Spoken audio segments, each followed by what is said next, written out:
Maka triple kill lang dito si Aldous. Patipi-tipi na agad. Ang akala siguro nito ay mananalo na sila. Puro PS lang naman ang ginawa niya. Kaya kasi mangyayari dyan. Darating lang siya pag ubos na ang buhay namin. Kaya nga dito siya maka triple kill. Tignan mo naman, nilalasit niya lang dito yung mga kampi ko. Akala mo talaga siya umuubos sa amin dito no? Kung makatipi. Pag ganyan-ganyan pa siya, hindi niya naman ako kaya dito ng tapatan. Ang ginawa ko nga lang sa kanya dito ay hindi ko siya pinalapit para hindi niya makaltukan. At nung medyo natakot na siya, ang ginawa ko ay nantugon na agad siya sa pader para mapitas na. Pero tumipi lang naman to kasi naka triple kill siya. Akala niya siguro ay panalo na sila nun. Ang hindi niya ata dito alam sa early game na lugi yung MM nila. Kasi ang ginagawa ko dito guys ay tinutulak-tulak ko lang dito yung katapat ko hanggang maubos dito yung buhay. Naka-flicker din ako dito at alam ko kaya ko siyang habulin. Kaya nga hindi na natin siya papatakasin pa dito. Pati early pa lang guys ay kawawa na dito yung mga kalaban namin. Kasi palong-palo dito yung mga tropa ko. Larong-laro sila. Ayaw na nga nila pa-scorein dito ng early game. Pero kung sa bagay, pang late game din naman kasi ito si Aldous. Siguro umaasa lang dito siya. Kaya naka triple kill siya, ay bigla na lang siya nagpatipi-tipi. Hindi niya ata alam na pang late game din si Moskov. Kaya kaya ko siyang sabayan. Lumalakas lang naman kasi yung Aldous dito guys pag nagkakaroon ng stock. Pero dito sa part na to guys ay sinubukan niya akong palagan. Akala niya siguro ay matatakot ako sa kanya. Ang hindi niya alam ay kaya ko siyang sabayan. Kaya napapatakbo na lang siya dito Kaya pinagbigyan ko siya dito. Sige, sasabayan kita. Ang kaso nga lang papatakbo siya dito. Natakot yata. Kaya ang ginawa ko ay untog ko na siya sa pader. Naku, yari ka na sa akin. Maghihintay ka na doon sa base mo. Pero pang wala pang bakbakan dito ay basagin na muna natin dito yung tore. Nagulat nga ako kasi sinalo ni Sijan dito yung tagos ng pana ko. Kaya ang mangyari sa kanya ay mapipitas. Diyan ka pa talaga tumambay sa likod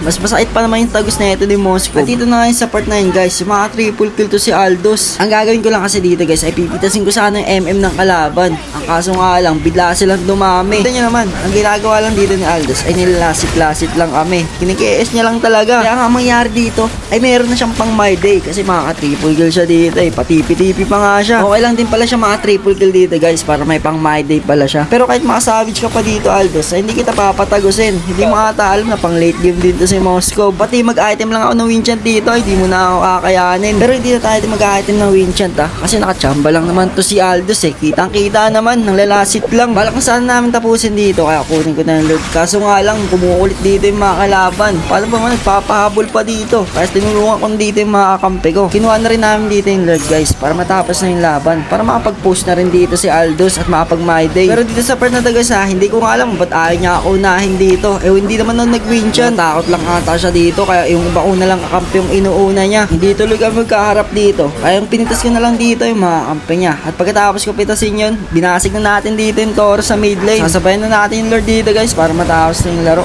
Pero nilock tower ko na dito yung base nila. Pero kakaiba pa rin ginagawa dito ni Aldous kasi nandun siya sa bot lane. Bumabasag ng Tore. At dito na nga natin tatapusin yung laban. Pero nice game pa rin dito sa mga tropa ko at sa mga kalaban namin.